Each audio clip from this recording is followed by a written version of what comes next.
Hello YouTube, and today I'm going to give a review on the game Fallout 3, which is in my opinion one of the best games in the whole wide world. The game's super freaking awesome. If you guys never played it, you should really look into it if you're into an RPS. No, oh my gosh, RPS. What's an RPS? What am I talking about? An RPG, first person, third person shooter, and it's a very amazing game. I bought all the DLC for it. The game was awesome, and to start off with it, we're going to talk about the whole storyline of it.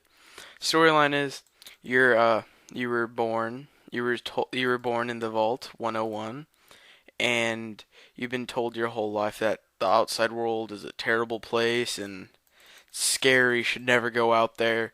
And eventually one day, after going through your childhood, growing up in the Vault, doing some prologue missions, as I would like to say, prologuing the actual until you get outside, which is basically what happens, where all the interesting stuff happens is outside of the vault.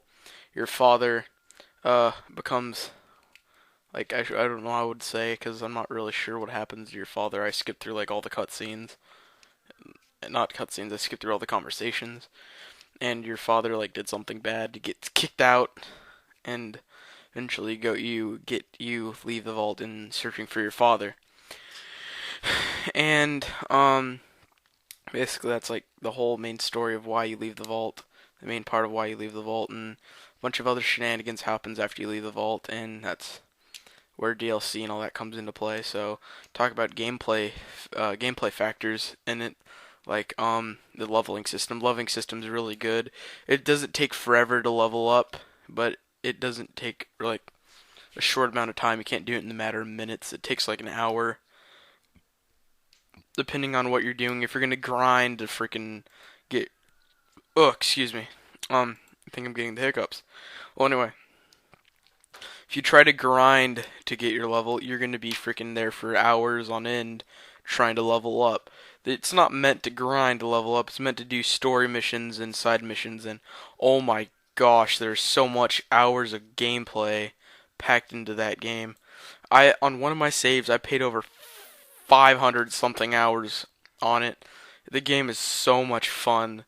Like I remember I did like three different characters where I completely maxed out all the stats without mods, 100 skills, everything, all the major special perks, 10.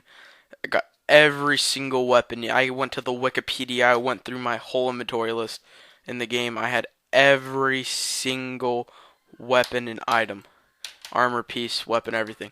I found so much joy in playing that game, and like the reason I decided to make this review today is me and my friend Rudy. We were talking about the game, and I just saw him on live playing it, and he doesn't have gold, so I can't like really talk to him unless I go to private chat. But I find that too much of a hassle. In fact, you can't talk to all your friends at once. But whatever. And you could just talk with your friends hours on end about really cool adventures. What you do if you're like sick and twisted like me and Rudy, you could just talk about how you find joy in killing people and certain ways you do it. And oh my gosh, it's so much fun. Like not talking about how you kill people, but like let's see, like the ways you find to kill people. I think that would be a better way to explain it. And overall, the game's very fun. And I came over to notice that there's so much customization you could put into your character. Like I made my characters look like straight up Chuck Norris. Like he could have been Chuck Norris's twin if he came into real life. And it was so cool. Like I made one of my characters look like me, all facial features and hair and all that. The karma, I love the karma thing, like how people react to you, how people would react to you depending on what your karma level is and what the opportunities you have depending on what karma you have. And I found that neutral is the easiest thing to do because there's no reason. I'm not saying isn't this the way like, oh, it's better to be this than this. I find joy in doing everything.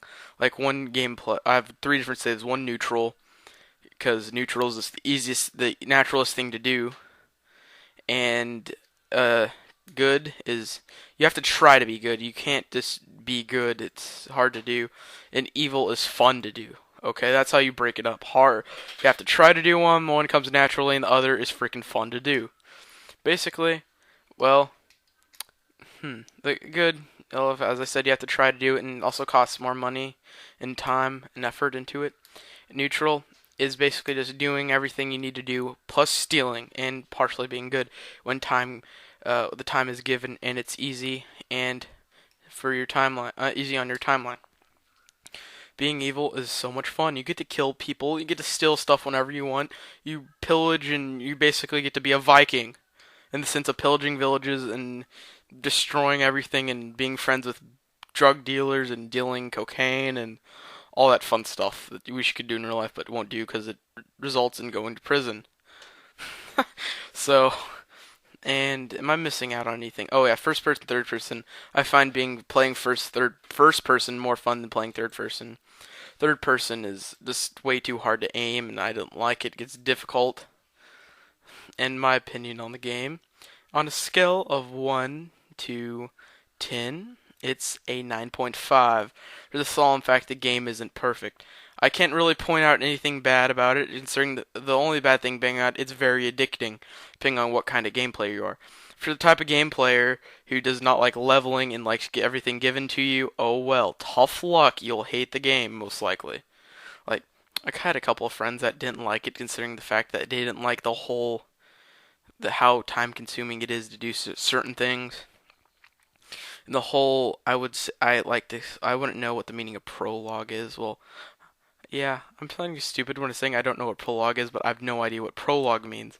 And I like to say prologue because it's basically showing you what's going on before you actually start the main storyline in the Vault 101. So they don't like that part. They don't, for some reason. I don't know why. You're still playing the game. It just makes no sense to me, but that's just me. I don't understand everything, but yes, and some other things. The conditioning. I didn't really like the weapon conditioning because, like, depending on what gun you're using, it ended the condition went down faster than others. I eventually gained used to using melee weapons or melee weapons. It's really cool. You could like decapitate bodies and yeah, and so fun and bartering and all that kind of stuff. Questing is amazing. So many quests. It's vast and amazing. After you finish the main storyline, that's maybe 2 hours right there. And after the main storyline, there's probably four to like not four, maybe 13 to no, not even that. Maybe 75 hours. Freaking side quests with every single DLC. It's so much fun.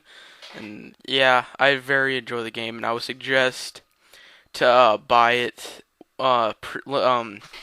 Excuse me. Game of the Year edition. It comes with all the DLC, and I think it comes with a map, really cool sized map, and I would recommend it to any RPG player, any player for that matter. It's a very fun type of game, and it made a drastic jump from Fallout 2 to Fallout 3. The Fallout 2, everything below Fallout 3, I hated because when I first played Fallout 3, I'm like, this game's freaking amazing. I want to look at the other ones. They sucked. I didn't like it, but I like Fallout 3. So, uh, if you like this review, I will be doing reviews on other games. I will buy games, play them if you want me to review them. And this will go up on my Xbox How To channel and my gameplay channel, IGPH Productions. Rate, comment, and subscribe. Peace.